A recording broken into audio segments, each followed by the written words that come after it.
हमारी खास पेशकश में आप सभी का बहुत बहुत स्वागत है। मैं हूं आपके साथ पयोधी शशि। 4 तारीख को 5 राज्यों के चुनावी नतीजे आने वाले हैं और इससे पहले की जो सुगबुगाहट है वो बहुत तेज है। एग्जिट पोल आ चुके हैं, कहीं कहीं पर क्लीन स्वीप है, सत्ता में वापसी है कुछ पार्टियों की, तो कहीं कहीं पर ये लग रहा है कि आखिर कौन आने वाला है, किसका वनवास खत्म होगा, कौन अपनी ताकत का प्रदर्शन करेगा। लेकिन निगाह किस पर टिकी है? पश्चिम बंगाल पर और असम पर। तो इसी पर हम बात करेंगे, लेकिन बात आज राजनीतिक विश्लेषकों से नहीं होगी, आज होगी ज्योतिष आचार्यों से, जो ज्योतिष के दृष्टिकोण से ये बताएंगे कि किस पार्टी की कुंडली क्या कहती है, किस लीडर की कुंडली में जीत लिखी है और किसकी कुंडली में हार लिखी है। तो 3 बड़े मेहमान है मेरे साथ, आपका परिचय एक कर करवा देती हूँ। पारुल चौधरी मेरे साथ हैं, स्वागत है पारुल आपका। डॉक्टर अरविंद त्रिपाठी जी मेरे साथ हैं, आपका भी अरविंद जी बहुत स्वागत है। और नीति शर्मा मेरे साथ है, नीति आपका भी बहुत स्वागत है। शुरुआत हम अरविंद जी से कर लेते हैं। अरविंद जी, शुरुआत हम पश्चिम बंगाल से कर रहे हैं क्योंकि पश्चिम बंगाल में अभी भी मतदान हो चुका है, एग्जिट पोल्स आ चुके हैं, लेकिन जो सियासी पारा है वो बहुत ज्यादा हाई है।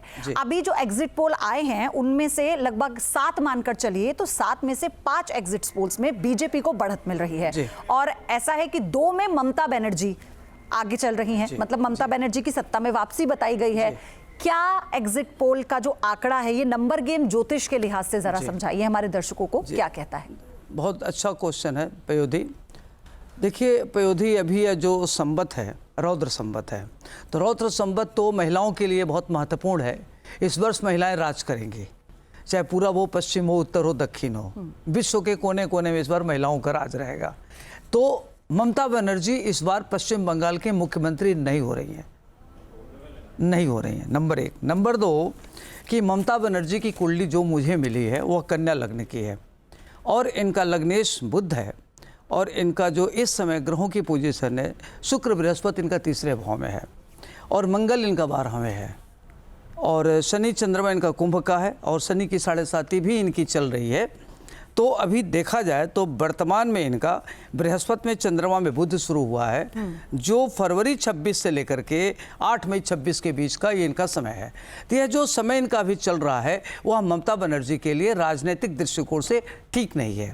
अब इस चुनाव के लिए अगर देखा जाए तो मुख्य अगर नेता कौन है, तो इसमें आपको देखना पड़ेगा नरेंद्र मोदी की कुंडली जी। भारतीय जनता पार्टी में नरेंद्र मोदी की हम कुंडली को देखेंगे तो नरेंद्र मोदी जी हैं, इनकी कुंडली में वृश्चिक लग्न का जन्म है। इनका भाग्येश और लग्नेश एक साथ बैठा है, नीच भंग राजयोग बन रहा है, तो बहुत बड़ा राजयोग होता है, जिसके नाते चंद्रमा की महादशा आई थी, ये भारत के प्रधानमंत्री बने। और अभी वर्तमान में इनका मंगल की महादशा में बुध का अंतर चल रहा है। तभी मोदी जी के लिए आने वाला करीब 7 से 8 साल अभी बहुत महत्वपूर्ण है और ये अजय रूप में देखेंगे, एक अजय नेता के रूप में देखेंगे। विश्व में इनका वर्चस्व बढ़ेगा, नाम होगा, यश फैलेगा।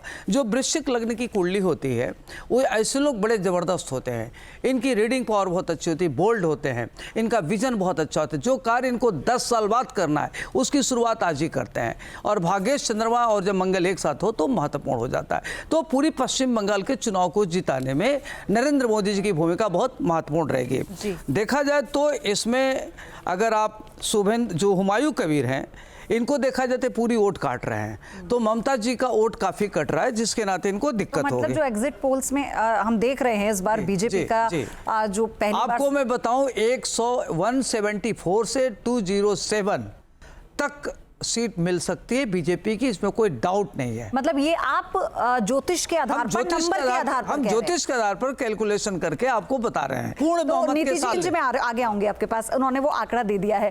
लेकिन सीटों की जब हम बात करें, पिछली बार भी एक आ गया था कि ममता बनर्जी जो है उन्हें बहुत नुकसान होने वाला है। बीजेपी ने 2021 में अच्छा प्रदर्शन किया था, वो 77 तक पहुंची थी, लेकिन ममता बनर्जी 200 से 215 आ गई थी, उनका अपना वर्चस्व कहीं हिला नहीं था। इस बार बताइए आप सीटों को लेकर। देखिए 3 कुंडली पयोधी इस परिप्रेक्ष्य में मुझे देखना बहुत आवश्यक है। एक ममता बनर्जी की कुंडली, जिनका डेट ऑफ बर्थ हमको गूगल से मिलता है, 5 जनवरी 1955 कलकत्ता का जन्म है। दूसरी कुंडली है टीएमसी के स्थापना दिवस की कुंडली, वो 1 जनवरी 1998 कलकत्ता की है।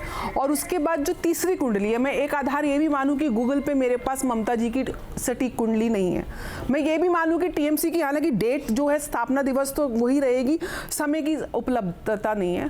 तो उसके बाद जो हम ज्योतिष ज्योतिषों के पास जो लास्ट हुक्म का इक्का रह जाता है वो प्रश्न कुंडली, यानी कि जिस समय आप मेरे से प्रश्न कर रहे हैं उस समय आकाश में क्या गोचर चल रहा है, चंद्रमा कहाँ है, कौन सा लगन उदय हो रहा है। तो अगर मैं ममता जी की गूगल पे जो प्रोवाइडेड कुंडली है उसकी बात करूं तो being an astrologer one of the best कुंडली आई कैन से, मतलब चंद्रमा उनकी कुंडली में बहुत ही उम्दा कुंडली है। मतलब आप समझे गुरु चौथे भाव में मेष लगन की, मुझे नहीं पता आपको कहाँ से डेटा मिला है, बट उनकी कुंडली मेष लगन की है। मेष लगन के स्वामी मंगल लाभ भाव में बैठे हैं, दूसरी तरफ चौथे भाव में गुरु उच्च राशि के बैठे हैं जो हंस नाम का पंच महापुरुष योग बना रहे हैं। सप्तम भाव में शनि, अरविंद जी से एकदम अलग, बिल्कुल अलग है, बिल्कुल अलग है। सप्तम भाव में शनि शश नाम का पंच महापुरुष योग बना रहे हैं। चंद्रमा कृतिका नक्षत्र और मंगल जो उनके लग्नेश है, मंगल बहुत ज्यादा साहसी प्लैनेट है और कृतिका नक्षत्र में कृतिकाओं को माना जाता है उन्होंने कुमार कार्तिकेय जी का पालन पोषण किया था जो कि सेनापति की संज्ञा दी गई है। यानी कि she is a born soldier, the kind of fighting spirit she has, it's to a level, मतलब वो आदमियों को भी पीछे छोड़ने इस उम्र में आप देख रहे हैं जिस हिसाब से वो जमीन पे उतरी हुई हैं। और जहां तक बात है अंतिम जो मेरा आपको बताया हुक्म का इक्का, वो मैंने प्रश्न कुंडली लगाई थी और उस प्रश्न कुंडली मैंने कल ही लगाई थी। उस प्रश्न कुंडली के आधार पर सिंह लगन उदय हो रहा था। सिंह लगन यानी कि सूर्य का लगन, सत्ता का लगन, वहां पे केतु बैठे हुए थे। मघा नक्षत्र भी कहीं ना कहीं थ्रोन को दिखाता है। और उसके बाद सिंह लगन का स्वामी नवम भाव भाग्य भाव में लाभेश के साथ, यानी कि लाभ के स्वामी बुध के साथ लग्नेश जो है सिंह लगन का स्वामी सूर्य उच्च के हो रहे हैं। भाग्य भाव में लाभेश और लग्नेश उच्च के लग्नेश के साथ जो युति बन रही है।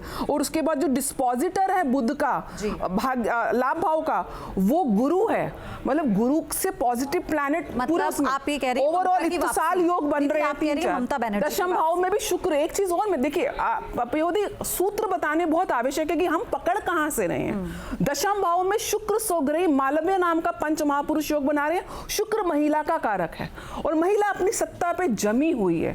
तो मेरे को नहीं लगता, हाँ टक्कर कांटे की है, जो डिफरेंस ऑफ वोट्स होगा वो मुझे नहीं लगता 20 या 25 मेरे का आंकड़ा है ये रफली है, क्योंकि इसके लिए बहुत डिटेल कैलकुलेशन चाहिए, शॉर्ट पीरियड में मैं नहीं कर पाई। मतलब ममता की वापसी, ममता जी एट द एंड एज ले जाएंगी। पारुल जी बात अब तो चलिए ये तो हो गया, मैं कह रही हूँ लेफ्ट को भी यही लगा था कि जब 1.5 दशक से ज्यादा तक राज था पश्चिम बंगाल में, तो क्या उनका सुपड़ा भी साफ हुआ ममता के जरिए? जो मेरे पास डिटेल आ रही है वो आ रही है सिंह लगन की, उनकी कुंडली जो आती है। अगर उसके अकॉर्डिंगली हम देखें जो उनकी वर्तमान स्थिति है, शनि और राहु के दोहरे प्रभाव से गुजर रही है। शनि का गोचर उनके मानसिक रूप से अशांत रख सकता है उनको, उनकी सेहत ठीक नहीं दिखती आगे जाके भी। अब जैसे बहुत ही आंकड़े बता दिए, त्रिपाठी जी ने बता दिए, नीति जी ने बता दिया कि बिल्कुल जी डंके की चोट पर जीतेंगी, नेक टू नेक ही रहने वाला है ये जो भी अभी प्रदर्शन रहेगा दोनों का। लेकिन मेरा पलड़ा फिर भी बीजेपी की तरफ ही भारी जाने वाला है, क्योंकि मोदी जी की कुंडली भी अगर हम देखेंगे तो बिल्कुल टक्कर देने वाली कुंडली है जितनी ममता बनर्जी की है, जितनी स्ट्रांग है। भले ही उनका चंद्रमा बहुत स्ट्रांग है, भले ही उनका गुरु बहुत ही ज़्यादा स्ट्रांग है, उनकी कोर वहाँ पे जमी हुई आज तक और बहुत प्रभावी रही है। फीमेल्स में अगर हम देखें तो बहुत प्रभावी डिनोमिनेटिंग इसी रह रही है, बहुत डोमिनेट करती हैं पुरुषों को भी, क्योंकि सिंह लगन की कुंडली है उनकी, काफ़ी लड़ाई में चीज़ों में बहुत आगे दिखती हैं। लेकिन फिर भी मैं बोलूँगी बीजेपी आगे जाएगी, नेक टू नेक टक्कर ये होगी कि 15 से 20 सीटों का हाँ ऊपर नीचे रहेगा हिसाब किताब, लेकिन मैं जीतेगा बीजेपी, जीतेगी बीजेपी ही। क्योंकि अगर मोदी जी की हम बात करें तो मोदी जी का मंगल इस टाइम पे स्ट्रॉन्ग चल रहा है और हमारा अगर हम भारत की भी कुंडली देखें तो मंगल की ही कुंडली हमारी चल रही है और अच्छा खासा मैं बोलूँगी तो मोदी जी ही इस बार वोट लेके जाएंगे। भले ही मैन्युपुलेशन लगा लो आप, पॉलिटिक्स चीज़ें लगा लो, बहुत सारी चीज़ें बीच में, पहली बार लेकिन अब सरकार बनने आएगी, क्योंकि आज तक वहाँ पे वोट हिंदुओं ने नहीं दिया ना। इस बार हिंदुत्व जागा है हमारा, तो वोट वो देंगे और ज़्यादा नहीं रहने वाला, बहुत नेक टू नेक ही रहेगा इनका। अगर ममता बनर्जी आ भी जाती हैं तो देखना नैरेटिव जो सेट होने वाले बहुत, तो मतलब अभी जो हमारा ये इसमें जो निष्कर्ष निकला है, कंक्लूजन निकला है वो बीजेपी ही जाएगी। हाँ, बीजेपी 2 और ममता बनर्जी यानी टीएमसी 1-2 वर्सेस 1 का रहा है। तो चलिए अभी वक्त बताएगा, चुनावी नतीजे जिस दिन आएंगे, काउंटिंग शुरू होगी तो ये समझ में आ जाएगा कि इस बार पश्चिम बंगाल की सत्ता किसके हाथ आने वाली है।